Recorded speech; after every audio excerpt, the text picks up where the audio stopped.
c'est extrêmement important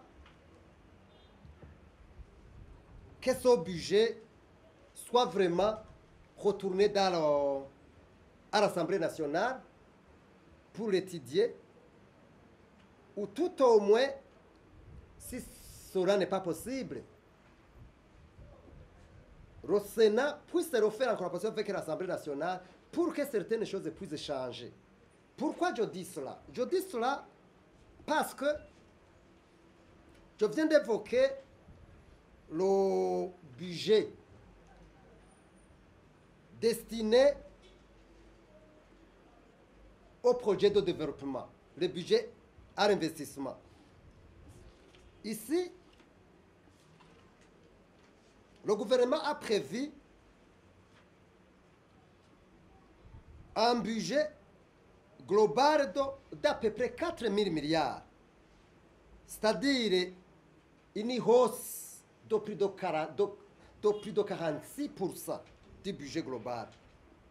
Au moment où les recettes vont augmenter plus de 65%. Et le déficit va augmenter plus de 169%. Donc, pour nous, mais j'ai oublié aussi quelque chose d'important. C'est le budget d'investissement par rapport au budget de fonctionnement. Le budget d'investissement va augmenter 33%, au moment où le budget de consommation va augmenter près de 70%, donc c'est-à-dire 68,9%. Donc, vous comprenez que ce budget n'est pas un budget de développement. Ce n'est pas un budget vraiment qui va stimuler la croissance économique. Je voudrais ajouter une autre chose. Ce budget, quand vous regardez les projets d'investissement qui sont mis dans le budget, la plupart de ces projets, ce sont des reports. Ce sont des projets quel est le budget n'ont pas été utilisés l'année en cours pour mettre ces budgets dans l'exercice budgétaire 2023-2024.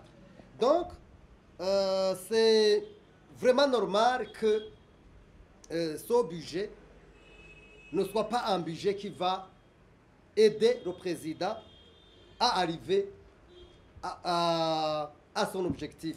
Mais c'est encore possible. C'est encore possible, mais aussi, il y a quand même de bonnes choses dans ce budget. L'ORICOM, depuis plus de 20 ans, on a demandé qu'il y ait une taxe sur fortune. Le gouvernement vient d'installer une taxe sur fortune. Je me souviens que l'année passée, quand je venais de l'étranger, au niveau du ministère des Finances, on m'a cherché et me demandé si je peux avoir des idées sur de nouvelles taxes qui pourraient être mises dans le budget. Donc, auquel nous sommes le budget en cours. Entre autres points qu'on a soulignés, c'était effectivement cette taxe sur fortune. Quand nous regardons les taxes sur fortune qui ont été mises, c'est d'abord ceux qui vont acheter des véhicules dont les cylindres sont supérieurs à 3500 chevaux. Je ne sais pas si techniquement on l'appelle comme ça. Donc, il va payer en tout cas une somme considérable. Je ne me souviens pas si c'est 15 millions ou pas, en plus. Mais aussi, quelqu'un qui va vendre une maison égale ou supérieure à 500 millions, il va payer 5% sur de taxes sur fortune qui va s'ajouter sur d'autres taxes qui étaient payées.